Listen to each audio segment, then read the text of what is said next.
જય મેલડીમાં મારા વહાલા ભક્તજનો, આજે આપણે વાત કરીશું અમૃત બાપાની મેલડીમાંની મહિમા. મેલડીમાં એ પોતાના ભક્તોની રક્ષા કરનારી માતા છે. તો ચાલો શ્રદ્ધા અને વિશ્વાસ સાથે માતાનું સ્મરણ કરીને સાંભળીએ આજનું આ સુંદર પ્રવચન.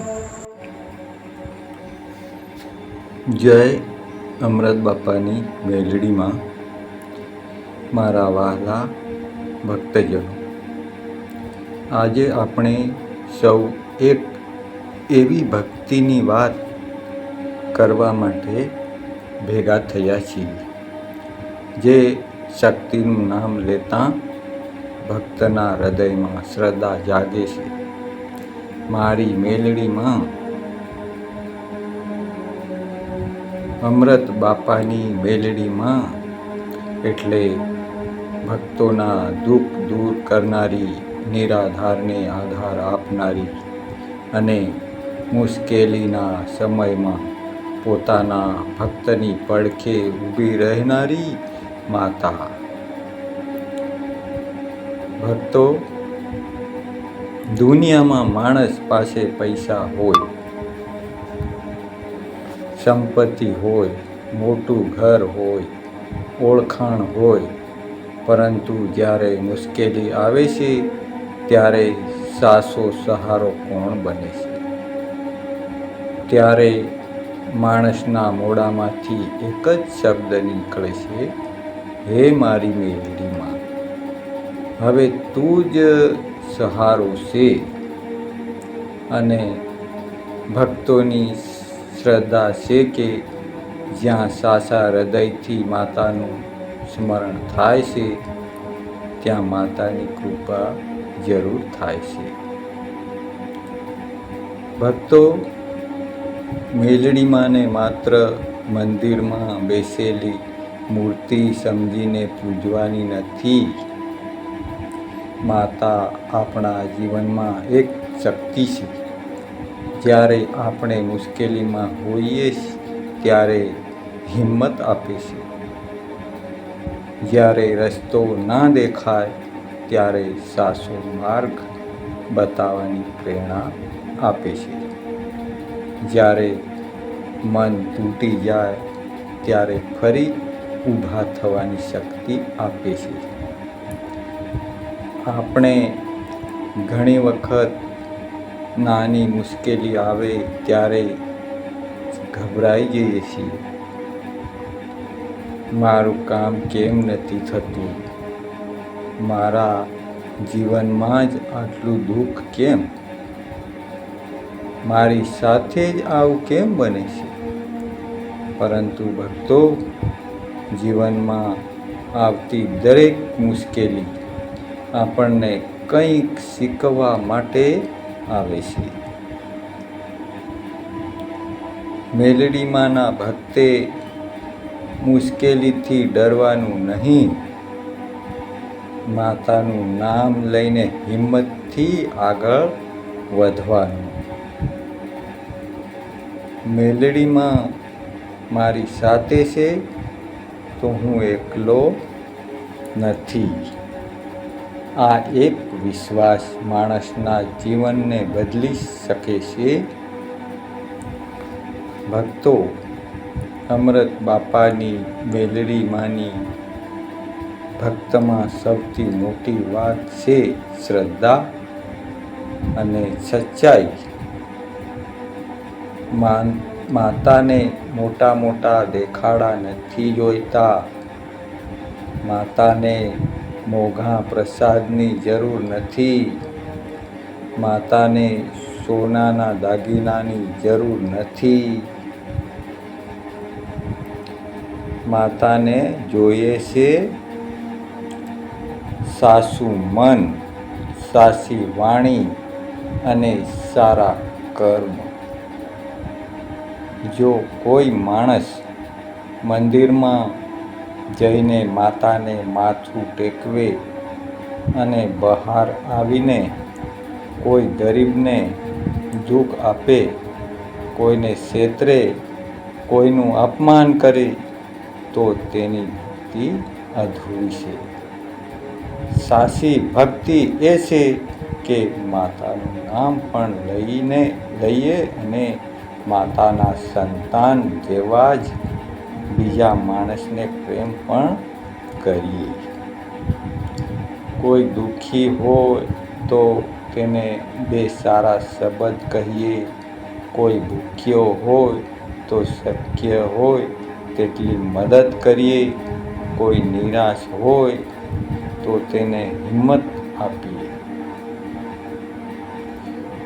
આ જ માતાની સાચી સેવા છે. ભક્તો, ક્યારેક માણસ પોતાના દુઃખમાં એટલો ડૂબી જાય છે કે તેને લાગે છે કે હવે કંઈ બાકી રહ્યું નથી. પરંતુ યાદ રાખજો, રાત કેટલી પણ લાંબી હોય, સવાર તો થાય જ છે. આજે જે દુઃખ છે એ કાયમ રહેવાનું નથી. આજે જે મુશ્કેલી છે એ કાયમ રહેવાની નથી. મેલડી માં પર વિશ્વાસ રાખો, પરંતુ સાથે પોતાના કર્મ પણ કરતા રહો. માતા આપણને રસ્તો બતાવી શકે છે, પરંતુ રસ્તા પર ચાલવાનું કામ આપણું છે. માતા આપણને હિંમત આપી શકે છે, પરંતુ હિંમતથી નિર્ણય લેવાનું કામ આપણું છે. માતા આશીર્વાદ આપી શકે છે, પરંતુ મહેનત કરવાની કામ આપણું છે. એટલે ભક્તો, માત્ર માતા મારું કામ કરી દેશે એમ કહીને બેસી ના રહે. માતાનું નામ લઈને મહેનત કરવી. સવાર પડે ત્યારે માતાનું નામ લો. કોઈ સારું કામ શરૂ કરો ત્યારે માતાનું સ્મરણ કરો.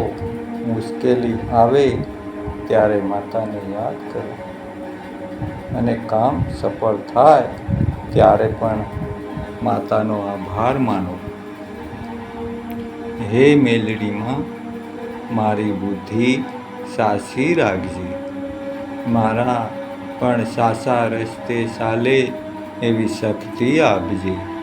મારા ઘરમાં સુખ શાંતિ રાખજે, અને મારા મનમાંથી અહંકાર દૂર કરજે. ભક્તો, માતાની ભક્તિનો અર્થ માત્ર પોતાની માંગણી કરવી નથી. આપણે ઘણીવાર માતા પાસે જઈને કહીએ છીએ, માતાજી, મારું આ કામ કરી આપો, મારી આ મુશ્કેલી દૂર કરો, મને પૈસા આપો, મને સફળતા આપો.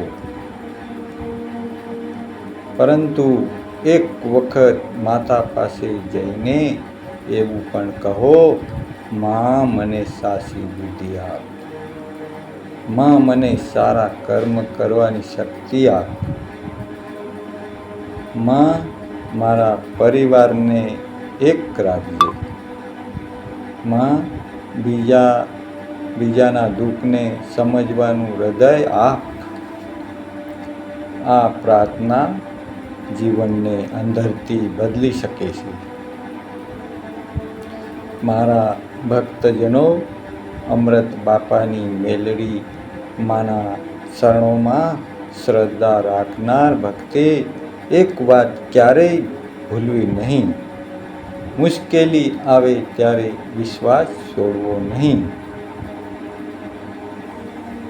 કારણ કે સુખમાં તો દરેક માણસ ભગવાનને યાદ કરે છે, પરંતુ જે માણસ દુઃખમાં પણ કહે છે, માં, જે થાય છે એ તારી ઈચ્છાથી જ થાય છે, મને હિંમત આપ, એ ભક્તની શ્રદ્ધા સાચી છે. માતા આપણું દુઃખ તરત દૂર કરે કે થોડા સમય પછી એ આપણે નક્કી કરી શકતા નથી. પરંતુ માતા આપણને એ દુઃખ સહન કરવાની શક્તિ આપે એ પણ માતાની કૃપા છે. ક્યારેક આપણે જે વસ્તુ માંગીએ છીએ એ આપણા માટે યોગ્ય ના હોય ત્યારે માતા એ વસ્તુ આપતી નથી. આપણને લાગે કે માતાએ મારી વાત સાંભળી નહીં, પરંતુ કદાચ માતા આપણને કોઈ મોટી મુશ્કેલીથી બચાવી રહી હોય. એટલે ભક્તો, માતા પાસે પ્રાર્થના કરો અને પછી પરિણામ માતા પર છોડી દો. માં, મારી ઈચ્છા કરતાં તારી ઈચ્છા મોટી છે. આ શબ્દોમાં ખૂબ મોટી ભક્તિ છુપાયેલી છે. ભક્તો, આજના સમયમાં માણસ પાસે મોબાઈલ છે, પૈસા છે, સુવિધાઓ છે, પરંતુ મનની શાંતિ ઓછી થઈ ગઈ છે. ઘરમાં બધું છે, છતાં મનમાં ચિંતા છે. લોકો વચ્ચે રહે છે, છતાં એકલતા લાગે છે. પૈસા છે, છતાં સંતોષ નથી. એટલે જીવનમાં માતાનું સ્મરણ જરૂરી છે. દરરોજ થોડો સમય શાંતિથી બેસો, મેલડીમાંનું નામ લો, તમારા મનની વાત માતાને કહો. માતાને તમારી ભાષા સમજવા માટે મોટા શબ્દોની જરૂર નથી. આંખમાંથી એક આંસુ પડે અને હૃદયમાંથી નીકળે, માં, હવે તું જ સંભાળજે. આટલી પ્રાર્થના પણ પૂરતી છે. ભક્તો, માતાના દરબારમાં કોઈ મોટું કે નાનું નથી. જેની પાસે ઘણું છે તે પણ માતાનું સંતાન છે, અને જેની પાસે કશું નથી તે પણ માતાનું સંતાન છે. માતા સૌને સમાન નજરે જુએ છે. એટલે આપણે પણ કોઈ માણસને તેના પૈસા, કપડાં કે સ્થિતિ પ્રમાણે ના જોવો. મેલડીમાંના ભક્ત છીએ તો માણસાઈ રાખવી, કોઈનું દિલ ના દુભાવવું, કોઈને ખોટું બોલીને નુકસાન ના કરવું, માતા સામે હાથ જોડીને બહાર કોઈનું ઘર ના તોડવું. આપણા જીવનમાં માતાની ભક્તિ દેખાવા કરતાં આપણા વ્યવહારમાં દેખાવા જોઈએ. ભક્તો, જો ઘરમાં રોજ માતાનું નામ લેવાય, બાળકોને સારા સંસ્કાર આપવામાં આવે, વડીલોનું સન્માન કરવામાં આવે, ગરીબને મદદ કરવામાં આવે અને મહેનતથી જીવન જીવવામાં આવે, તો એ ઘર જ માતાનું મંદિર બની જાય. ચાલો આજે સૌ મળીને માતાને પ્રાર્થના કરીએ. હે અમૃત બાપાની મેલડીમાં, અમારા ઘરમાં સુખ શાંતિ રાખજો. જે ભક્ત દુઃખમાં છે તેને હિંમત આપજો. જે બીમાર છે તેને આરોગ્ય માટે શક્તિ આપજો. જે રોજગાર શોધે છે તેને મહેનત કરવાની તક આપજો. જેના ઘરમાં મુશ્કેલી છે તેને સમજ અને હિંમત આપજો. જેના મનમાં ચિંતા છે તેના મનને શાંતિ આપજો. અને અમારા સૌના જીવનમાં સારા વિચારો અને સારા કર્મ આપજો. માં, અમને એટલી શક્તિ આપજે કે સુખ આવે ત્યારે અહંકાર ના આવે અને દુઃખ આવે ત્યારે વિશ્વાસ ના તૂટે. મારા ભક્તજનો, અંતમાં એટલું જ કહીશ, જીવનમાં મુશ્કેલી આવે ત્યારે ગભરાશો નહીં. માથું ઝુકાવજો પણ હિંમત નહીં હારશો. મેલડી માનું નામ લેજો અને પોતાના કર્મ કરતા રહેજો. કારણ કે જેના હૃદયમાં માતાજીની શ્રદ્ધા છે, જેના હાથમાં મહેનત છે, જેની વાણીમાં સત્ય છે અને જેના જીવનમાં માણસાઈ છે, તે માણસ ક્યારેય સાસે એકલો નથી. ચાલો સૌ સાથે બોલીએ, જય બોલો અમૃત બાપાની મેલડી માની. જય બોલો મેલડી માની. મેલડી માની જય. માં સૌના દુઃખ દૂર કરે, સૌના ઘરમાં સુખ શાંતિ આપે અને સૌને સારા માર્ગે ચાલવાની શક્તિ આપે. જય મેલડી માં. જય અમૃત બાપાની મેલડી માં. વિડીયો સારો લાગ્યો તો લાઈક, સબસ્ક્રાઈબ અને શેર કરજો.